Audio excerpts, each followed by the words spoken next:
Bonjour, bonsoir à toutes et à tous, j'espère que vous allez bien. Bah écoutez, moi ça va, je me remets tout doucement. J'ai commencé à poser le pied par terre il y a 2-3 jours, donc sans pouvoir vraiment m'appuyer sur la jambe, mais au moins voilà, ne plus marcher sur un pied en sautant. Hein. Je suis prêt pour les championnats du monde de Marel, ça c'est clair, parce que j'ai une dextérité à sauter sur une jambe, mais alors incroyable. On n'est pas là pour parler de ça, on va parler un petit peu de la passion et du partage. Hein. Donc je vais vous présenter des achats que j'ai reçus. Hein. Forcément, je ne me déplace pas du tout en magasin, donc c'est forcément des réceptions. Il y a vraiment de tout, donc je vais vous présenter ça sans préparation, sans avoir mis d'ordre ou quoi que ce soit.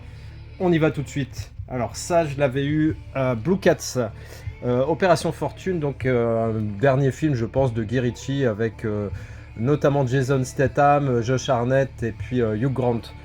J'ai bien aimé, honnêtement c'est un film d'espionnage, c'est un peu un James Bond façon Statham, qui est vraiment très bien. Hugh Grant joue très bien, franchement c'est un très bon film. C'est un 4K donc qui doit se trouver à 14 € je crois, mais en fait quand vous achetiez deux Blu-ray vous en aviez un gratuit, donc ça revenait à une dizaine d'euros on va dire. Donc vraiment excellent, très coloré, bonne qualité d'image, il n'y a vraiment rien à dire. Ça vient toujours de Blue Cats, c'est Warm Bodies. Alors c'est un film que j'avais en DVD, que j'avais jamais trop regardé, et là forcément j'ai du temps, donc tous les films je les regarde. Hein.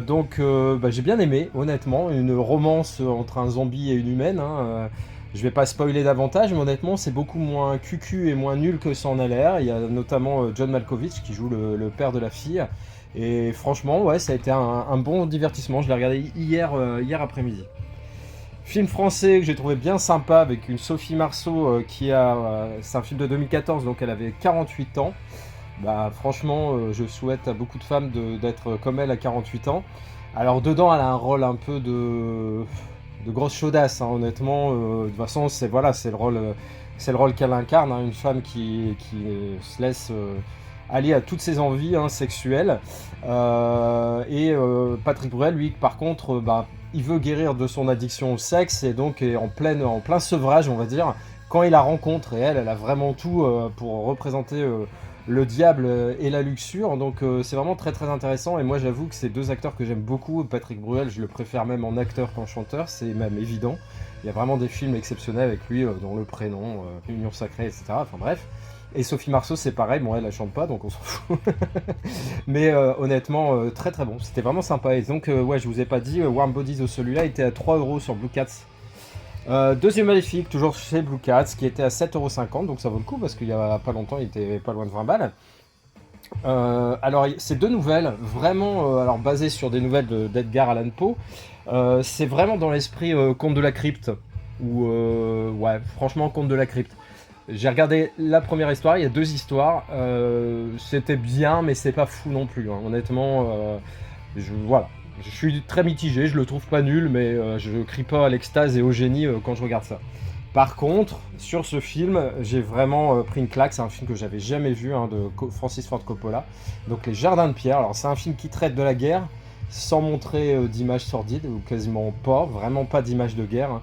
En fait, c'est l'unité qui s'occupe de l'enterrement des soldats, des morts qui sont faits pendant le conflit contre le Vietnam. Et honnêtement, l'histoire, elle est terrible.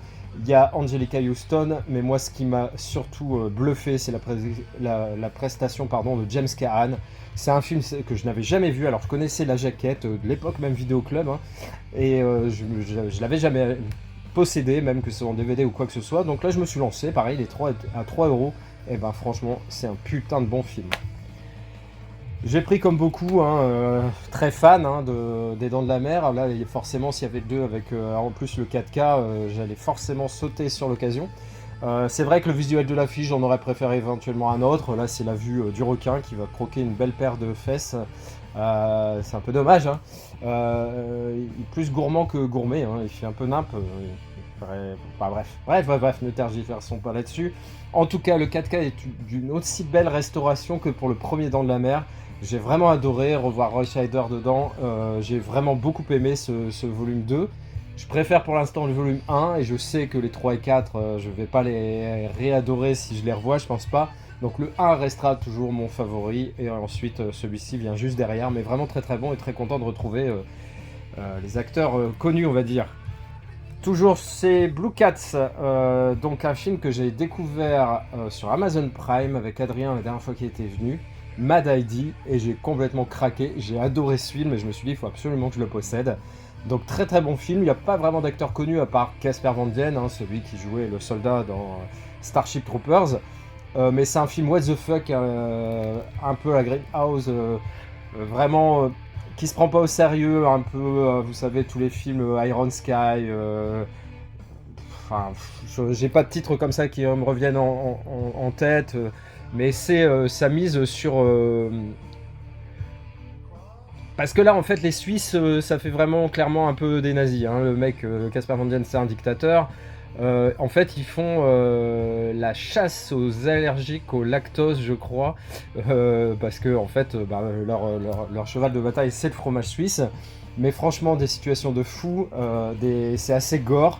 Sexuellement, il y a des trucs qui vont assez loin, mais franchement, plaisir coupable, un défouloir. J'ai vraiment beaucoup aimé ce Mad ID. J'avais profité des soldes à la Fnac pour me prendre ce film, hein, donc la version film de Mulan. Je l'avais vu en dématérialisé, j'avais trouvé ça loin d'être honteux, mais le steelbook était assez cher, surtout au départ. Il était à plus de 35 balles, même souvent 39, et je trouvais ça vraiment trop cher. Le 4K est vraiment de qualité incroyable, hein, vraiment super beau. Et là, il était à 11 € à un moment, c'est pas resté longtemps, hein, 11 € à la Fnac, donc j'avais sauté le pas. Je l'ai pas revu récemment. Je me suis pris via... Attends, que je pas de si c'est l'Italie ou l'Espagne. C'est l'Italie, je crois, ouais. Donc, Chasse à l'homme avec Van Damme, un très très beau steelbook. Donc, c'est un film de John Woo, hein, donc le titre original Art Target, avec un type cadre, le titre embossé, le titre embossé, le nom de l'acteur embossé, etc. Il est vraiment magnifique et un très très bon Van Damme. Alors, dedans, il y a le 4K, mais il n'y a pas de piste française. J'ai pas vérifié s'il y avait les sous-titres français, mais je ne crois pas. Et il y a le Blu-ray en plus qui là contient la piste française. Donc vraiment très content. J'attends Bloodsport aussi, le steelbook, hein.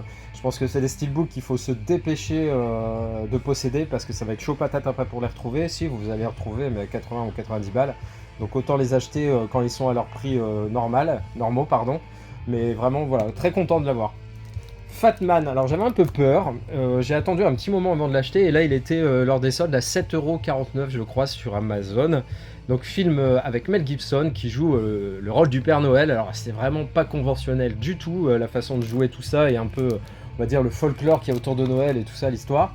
Mais en gros c'est un gamin qui est déçu du Père Noël, qui veut se venger, qui est un gamin pourri, plein de fric, enfin qui utilise le fric de sa grand-mère je crois, et il va se payer un tueur à gages, et la cible ça sera le Père Noël, Fatman, mais Fatman n'a pas dit son dernier mot, et j'ai adoré, honnêtement, revoir Mel Gibson, ça m'a fait un bien fou, j'avoue, et quand je le vois, je peux penser qu'avec envie à une Arme Fatale 5, parce que franchement il a largement de quoi le faire, parce que même en étant vieux, c'est un peu comme Clint Eastwood, le tout c'est de pas être le meilleur des meilleurs en ayant 60 balais, mais on peut toujours jouer à un mec avec des histoires sympas, quoi. Donc j'aimerais beaucoup qu'il continue à faire des films, mais des armes fatales ou quoi que ce soit, ça pourrait être vraiment bien sympa. Toujours chez Blue Cats, ce Ragtime, donc un film de Milos Forman qui n'a pas été disponible en Blu-ray pendant 20 ans, on va dire, en France, hein, qui est sorti il y a quelques temps maintenant. Et donc je lorgnais sur ce Digibook depuis un petit moment, hein, une édition collector avec 2 Blu-ray, mais elle était chère. Et là, pareil, je l'ai eu en même temps que Mad ID et tout ça, donc il m'est revenu à 10 balles, je crois. Donc ouais, c'est ça, c'était tout à 14, et donc ça faisait 2 achetés un gratuit, ça faisait 29 € pour 3 films, donc c'est vraiment excellent. Que vous dire de ce film? Alors c'est une époque, je crois que ça doit se passer en 1890, un truc comme ça, après l'abolition de l'esclavage. Ouais, peut-être début 1900, je sais pas trop le situer, je me souviens plus trop. 1906, voilà, à New York. Donc, écoutez, c'est le réalisateur qui a fait Vol au-dessus d'un nid de coucou. Et d'ailleurs, il y a un des acteurs qui joue dedans que j'ai reconnu au début. Je dis putain, mais celui-là, je le connais. Mais effectivement, c'était un des acteurs de Vol au-dessus d'un nid de coucou. Donc, très bon film, hein, sur le dérapage du racisme, on va dire. Mais vraiment, voilà, une espèce de photo de cette époque. Euh, intéressante et méconnue des Américains. Ensuite, un bootleg d'un film que je voulais depuis longtemps, j'attendais qu'il soit pas trop cher, donc c'est le Brain Dead. Donc Peter Jackson, un de ses premiers films que j'ai vu à l'époque où il était sorti, je me souviens, on s'était bien marré. Alors c'est pas le but à la base d'un film d'horreur, mais là c'était tellement gore, tellement what the fuck que voilà. Et là je suis très content parce que c'est vraiment du travail de qualité hein, pour la personne qui a fait ça. Alors je vous cacherai pas, il n'y a pas de mystère, ça se trouve sur eBay, donc n'hésitez pas si ça vous intéresse. C'est aussi Bad Taste. Mais j'avoue que Bad Taste, même si j'adore l'affiche, même si j'adore tout ce qui tourne autour de ce film, j'ai pas forcément trop envie de le voir et je crois que je vais vraiment être très déçu. Donc j'ai préféré me contenter juste de Brain Dead. Ensuite, j'avais pris il y a quelques temps Urban Legend plein pot au niveau du prix. Alors je sais plus si c'était 15 € ou 19, mais ça devait être dans ces eaux-là. Et toujours chez Blue Cats, il était à 7,50 € Urban Legend 2, donc je l'ai pris. J'ai regardé le premier tout récemment, donc bon, ça a vieilli. Hein. Il y a de bonnes choses et il y en a de très mauvaises. On tombe vraiment dans le cliché du slasher. Hein. De toute façon, c'est après le Scream hein, de Wes Craven qui a redonné un peu une seconde vie au slasher. Hein. C'était un genre oublié et là, ils s'en sont donnés à cœur joie juste après. Et donc, les Urban Legends, les Souviens-toi de l'été dernier, c'est toute cette mouvance-là. Donc, on a toujours les caricatures, le mec avec un humour vraiment lourd, le beau gosse, la belle gosse intelligente, la belle gosse un peu salope, la blonde gros nichon. Enfin, voilà, on est dans tous les stéréotypes. Malgré tout, ça reste assez intéressant parce qu'un tueur qui utilise les légendes urbaines pour commettre ses meurtres.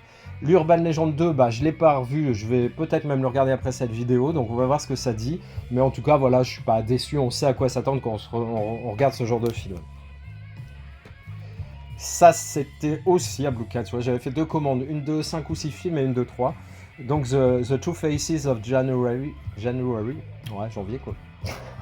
Donc avec Viggo Mortensen, Kristen Dunst et Oscar Isaac, pardon.